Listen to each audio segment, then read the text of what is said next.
Hello, Lisa Ponichter of Awakening Movements.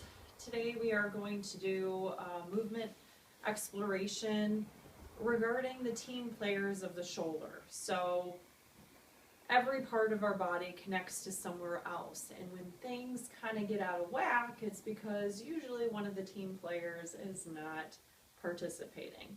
So sports team function better when everybody's doing what they need to be doing, and teams don't do too well when things are out of balance and people are slacking and other people have to make up for it.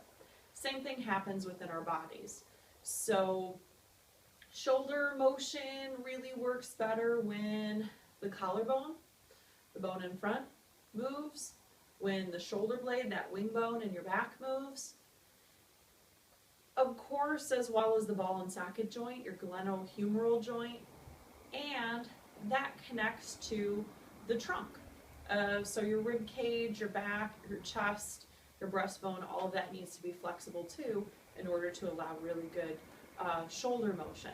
Sometimes if your shoulder's kind of hanging in a funny place, it's because certain muscle groups are working around an area where basically there's decreased awareness of use of the bone and how the bone can move.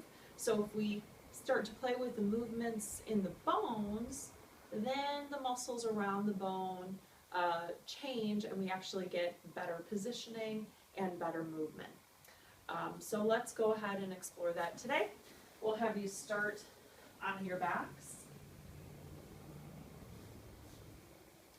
And because the shoulder relates to the neck, and there are muscles that attach up into the neck from the front of the shoulder, collarbone area up into the front of the neck, and then the back of the shoulder blades up into the neck. There's an interrelationship. So the neck is part of the team players of helping the shoulders move.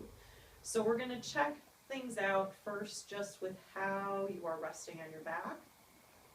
Notice how each shoulder blade is resting, and you might feel like, oh, on the left side I feel kind of the inner portion of the triangle of the shoulder blade. If you don't know what the shoulder blade looks like, Google images for scapula or shoulder blade, or take a look at a whole skeleton so you can kind of get the idea of like how that triangle is shaped, and as you're resting, what are you feeling? One may rest a little more flat than the other one, depending on what hand dominance you are and what you do during the day. And then explore what it's like to roll your head from side to side and just feel how much of your body actually moves with the neck turning. You may think it's just the neck, and you may feel it only in the neck right now. And as we go on, you may feel something different. So just make a mental note of what it feels like right now, how far you go to one side, how far you go to the other side, and then rest. Now you're going to bring your arms up to what I call 90-90 position. So your arms are going to be 90 degrees away from your spine or your trunk, and then your elbows are going to be bent 90 degrees also. Your hands are just relaxed. They don't have to be in a tight fist. I don't want them in a tight fist, but they're not going to be fingers full of tension. They're somewhere in the